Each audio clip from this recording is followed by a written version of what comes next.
Hi friends, just wanted to show you a great find that I found here. Good wafer board, huge pallet. I wish I could get it on my truck. It'd be great for stacking firewood on. It's 12 feet long and 6 feet wide, but can't get it on the truck, so I'm gonna have to leave it. But I got a whole truckload of wafer board and 2x6s and 2x4s. It's just stuff that this company's throwing away its waste products. They manufacture mobile homes here, or modular homes, and have a lot of waste. I think these here are the wood that I got is mostly cutouts from the windows and doors and just different things. Like, we got a whole truckload of stuff. Can't really get any more on there. Got her strapped down as good as I could. When I get home, we'll unload it and see what all we got. There's this is the second place that I stopped at. I guess you could call it dumpster diving, but there's some really good stuff in there. And I like eating 2x6s and 2x4s and different things laying around the house. Come into Clarion here once a month, and I stop at these places if they have anything. I usually stop and pick it up. But we'll see you at home, friends. Check it out. This is pretty awesome. I got a couple $100 worth of well, more than a couple $100 worth of wood in the back of the truck.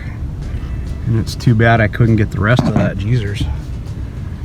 There's got to be 50 sheets of wafer board there if you add them all up. I think I got all the long 2x6s and 2x4s. They're 4 to 6 feet long. And I got some little pieces which would make great swallow houses or bluebird houses and whatnot. Great find, guys. We'll see you at home. We'll unload this and show you what we got. Hey guys, made it home with our treasure. See here, got a whole truckload of wood, all free. Doing a little dumpster diving. We'll get that unloaded and put it on pallets and see how much stuff we got. There's a full sheet of OSB board there. A bunch of 2x6s, 3 and 4 foot lengths. So let's get it unloaded and see what we got. It's a pretty darn good find if you ask me.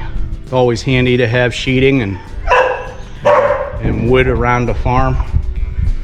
You never know what kind of a project you're going to get yourself into.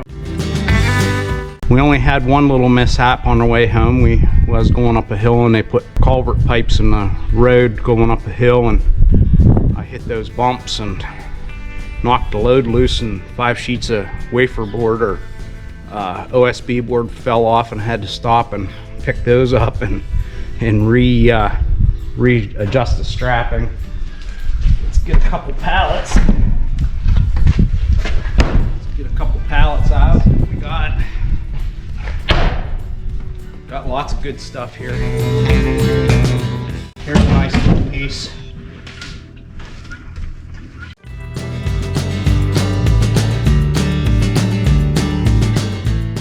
I left a lot there too.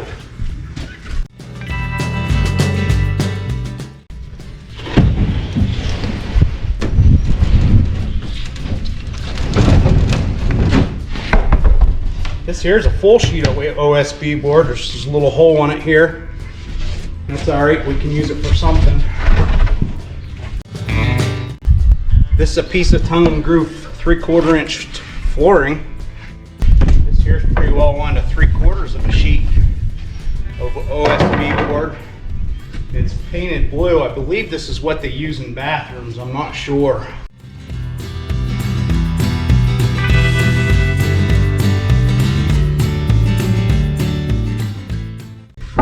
Never know when you'll need a piece of wood. I'll have to go to town and buy it now. I asked the folks there if that was scrap wood.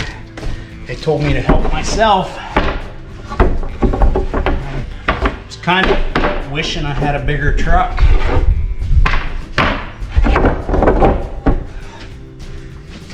I left a lot behind. Oh well, somebody else will get some and utilize it. Here's a piece, must be, it's about 7 feet long. Put that off someplace else. It's too long for my pallet. Found these here kind of interesting. I'm assuming they're studs for in the walls. They're utilizing their wood a little bit better than just cutting a 1x3. I think those are, no, 1.5 by 3s, I would say, is what that is. They're not able to get a full length to make grade. They have to meet a certain code with being strong and whatnot.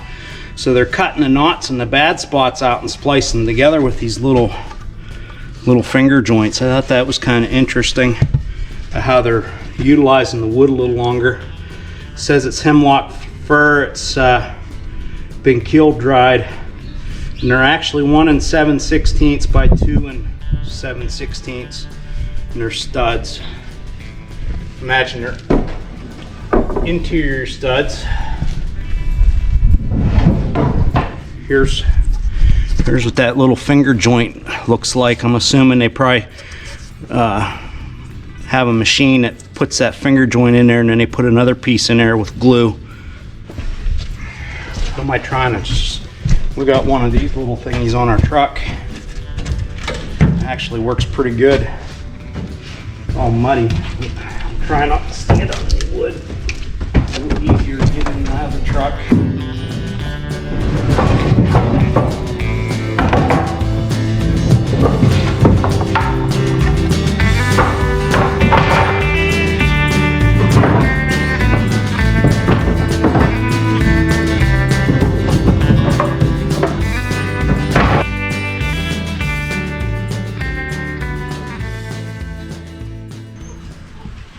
56 sheets of sheeting, all free.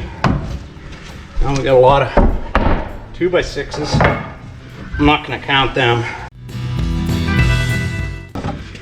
These here, I think they're actually they'd be 3/4 by probably 5 inches. Make great bluebird houses. You can see them bleeding here.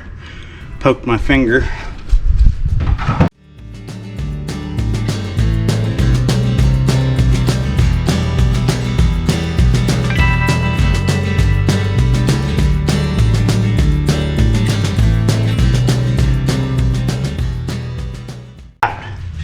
There's probably enough wood here to make, I would say 10-12 bluebird boxes. Not sure what I'm going to do with the sheeting yet. A lot of you folks already know me. I love to build things out of recycled materials because we're recycling it and it's not going into the landfill someplace being utilized.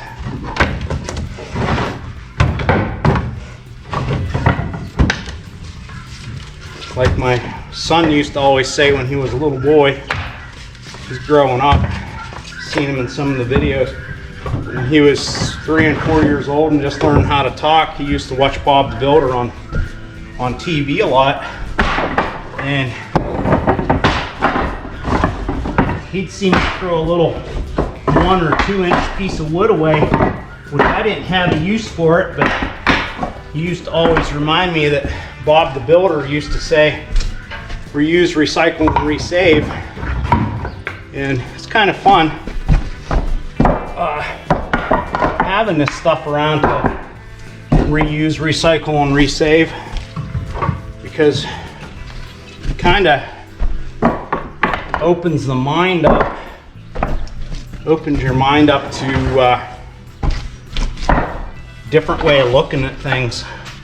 You know, you may go look for a 1x6 and decide that you can use a 2x4, or vice versa. Or here's what we got.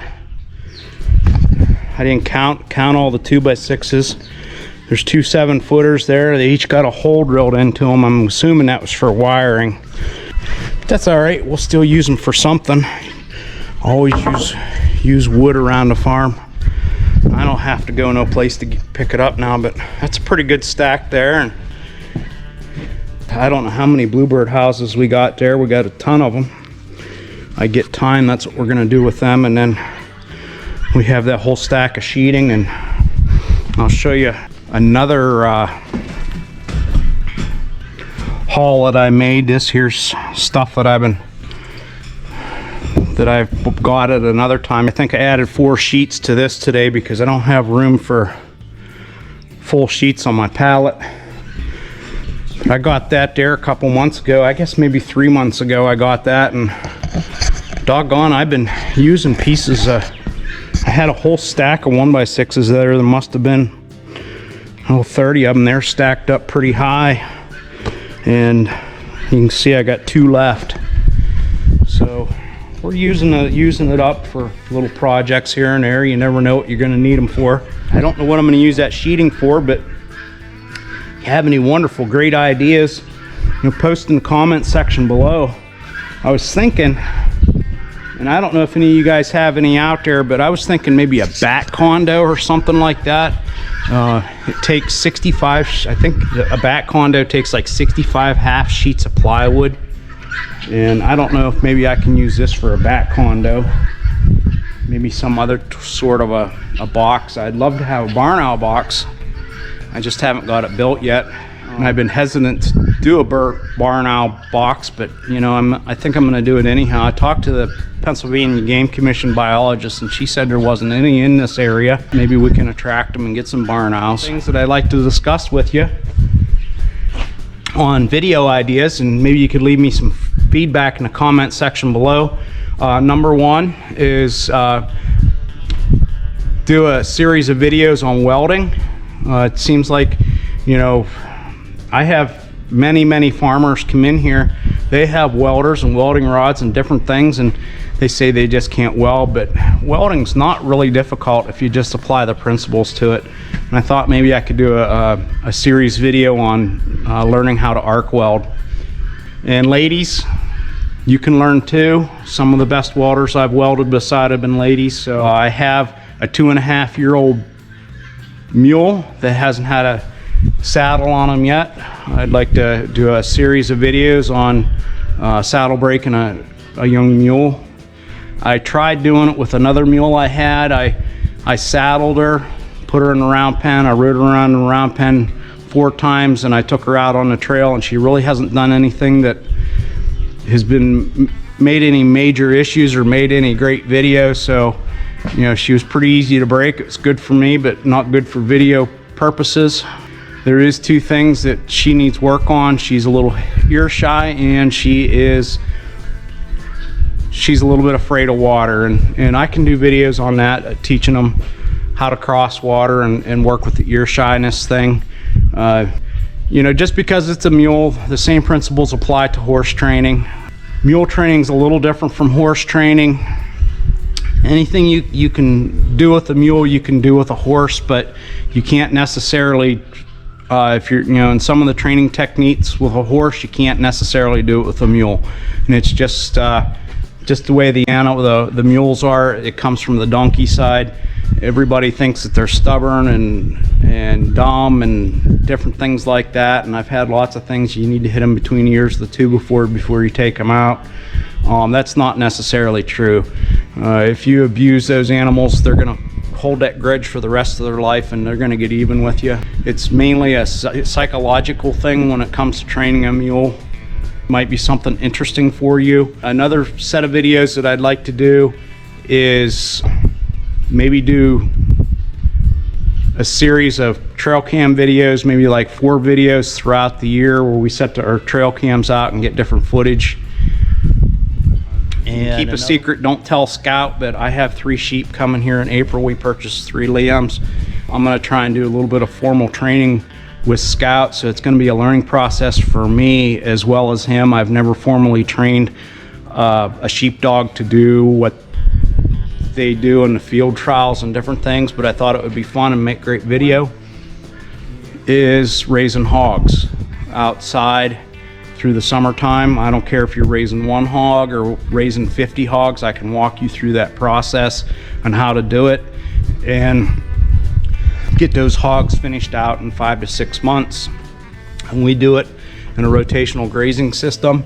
You don't have to have a lot of acreage to raise your own pork. It's something fun. You'll know where your meat come from. You know what that meat has eaten. Unfortunately, we don't process anything here on the farm. We send that out to a packing house and have them harvested and processed at the packing house. I can't show you any video on harvesting the animal and cutting them and doing the cut work on it. It's just something that I prefer not to do. I don't want to learn how to do it. We get pretty attached to our animals. We don't harvest our own animals. Okay, friends, I hope you enjoyed the dumpster diving video. It was just kind of a spare of a moment thing for us. And don't forget to hit that subscribe button, hit the notification bell. Leave some comments. I need some feedback on these videos, because if I don't get any comments back on these videos, on my video ideas that I'd like to bring out to you, I'm probably not going to do them in a series. If there's any of those things that we talked about you're interested in, leave me some comments, give me some ideas. One is the trail cam, mule training scout to herd sheep, welding, and raising hogs. So leave me some comments below. Hopefully you enjoyed the video. I know it's kind of a different video, but it's an exciting video for me. We'll see you later. So long. Have a good one.